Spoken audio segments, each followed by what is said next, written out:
All right, so I'll admit I was way more upset at this game in the first 5, 10, 15 minutes of this game than I am now. Like, it took me to like maybe halftime, beginning of third quarter, just to realize these things happen. But I was highly upset, like everybody else, and embarrassed, like just how sad this was, how bad we were playing against the Toronto Raptors tonight. Let's talk about it. Mike here, Laker Talk. Let's talk Lakers basketball. So we get blown out by the Toronto Raptors, 121 to 107, but the score doesn't even tell the story on how bad we played tonight. Like, if you've seen this game, it was horrible. I mean, everybody was tweeting how sad this was, just how embarrassing this was, just like people were asking if we could fire Luke Walton at halftime. That's how bad it was. I mean, when you look at the score, it looks like just another game that a team lost, and that's pretty much what it comes down to. And now that the game's over, an hour has passed, everyone's kind of chill and all that stuff. But this game was bad. I mean, logic and reasoning kicks in, and these type of games happen, especially when another team, like key players out, the team ends up playing with house money. Essentially, barring Toronto Raptors lost by 50 points, then the coach would be called in question, like, how could you lose by 50? But then you could still probably say the Lakers are on a high coming back from the Portland game. They wanted to win this game. Luke Walton was on the hot seat and so forth. But for the most part, your guy, Kawhi Leonard, is out. You could lose this game by 5 points if you're Toronto Raptors and not feel any pain whatsoever. You just, hey, that was a tough game. I mean, that was a great game. Our guy is out. Let's move on. They're playing with house money. There's no nervousness going on their end. They can just shoot the ball freely and not be nervous. Lakers coming off an exciting win in Portland, a must-win game or a big win game that we had. We haven't won in Portland in like years, and over 17 games, and kind of like the stars are out. It's Sunday. We're in our Sunday whites, and we get punched in the mouth. And I tweeted this out before the game. I said, Kawhi's out, great. We got a chance to win this game. We got to come out with even more energy than we would have with Kawhi in there. I actually tweeted that out because I've seen these games. These games happen. I remember when Kobe and Shaq was on the squad, Phil Jackson would be, sit all the starters and play, the reserve bench because teams would come in. It'd be a Friday night a team would come in, a weak team would come in and just blow us out. We get down by 15, 20 points, and end up making a run at the very end. You always make a run in the fourth quarter, gets down to like 8 maybe and so forth, and sometimes we end up losing.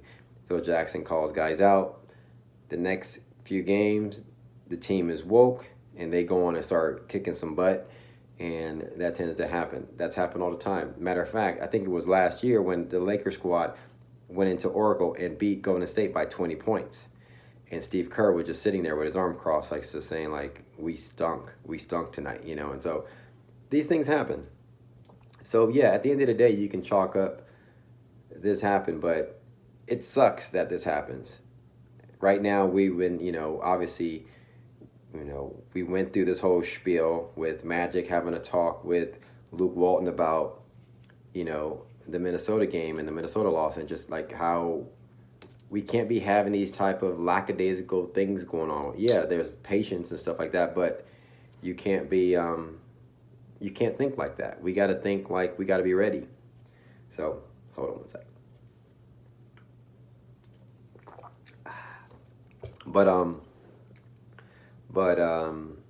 Yeah. So again, we come out, they smack us in the mouth, and all eyes are on the coach, right?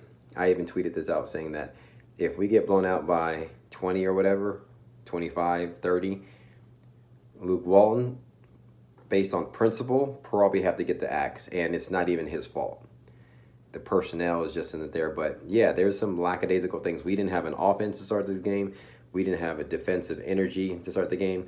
He didn't have the team ready they weren't ready to fight. That's on the coach.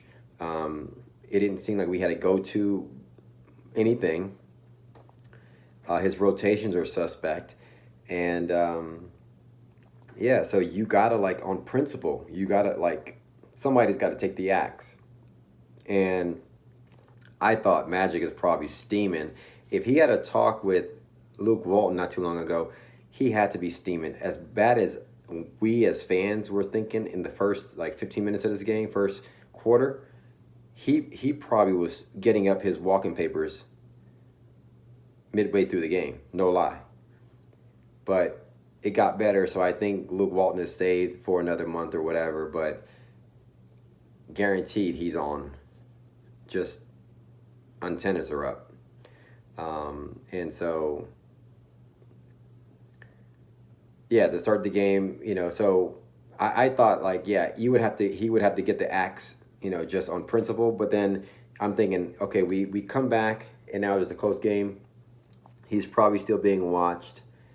But at the end of the day, you kind of get over this and go, these things kind of happen, and you kind of move on. You don't think that much of it after this game. You probably just think, okay, let's go. If it becomes a recurring thing, then obviously that's when you start discussing what's going on. But for the most part, we got punched in the mouth, couldn't recover, and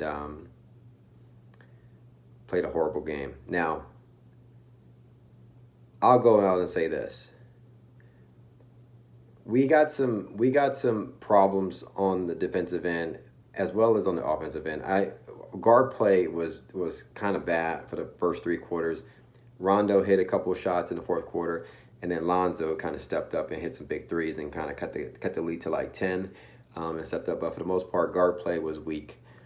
And I want to call out LeBron James, and I tweeted this out, and I'll probably make another video on this, but I'm not going to sit here and lie and tell you that I'm kind of like over LeBron James in a little bit. Like, I tweeted out, like, does he have a no trade clause, just as a joke? But part of me is I'm not there yet, but part of me is thinking and where's my thinking is that LeBron James' defense is so bad right now. He's not going to change it for the next 3 years. And he's a major chink in our armor right now because he doesn't play any help defense for the first, like, 85% of the game. He plays late in the third, fourth quarters or whatever, or when we're down big, he starts to play and starts to try a little bit. But he doesn't want to get hurt. He doesn't want to exert the energy. And he's so bad on defense right now that it's hurting our other guys because they're not good on defense. You either need to, like, blow up the whole team and surround LeBron James with, like, defensive experts, and that's how you can kind of hide LeBron James' like lack of help defense. As bad as Kyle Kuzma's defense is, he still tries harder than LeBron James, but he just doesn't have the IQ. He's just not there yet, technique and all that stuff. But LeBron James' help defense is so bad that it makes me and a lot of other Laker fans miss how fun to watch our last year team was, with Julius Randle being one of our defensive anchors on the squad. And I just joked. I mean, part of me is joking, but part of me is like, I mean, I don't know. Part of me is just like thinking, like, you know what? Is there a team on the East Coast that what LeBron? I'm just, okay, I'm joking. I'm not going there, but you know where I'm going, all right? So just hold that thought. I'm not even going to go there right now, but we'll talk about that later anyway. Hit me up in the comments below. Let me know your thoughts. Thanks for commenting, liking, subscribing. As always, follow me on Twitter and Instagram at Mike Sports LA. More to come on that. Holla at your boy. We'll talk to you.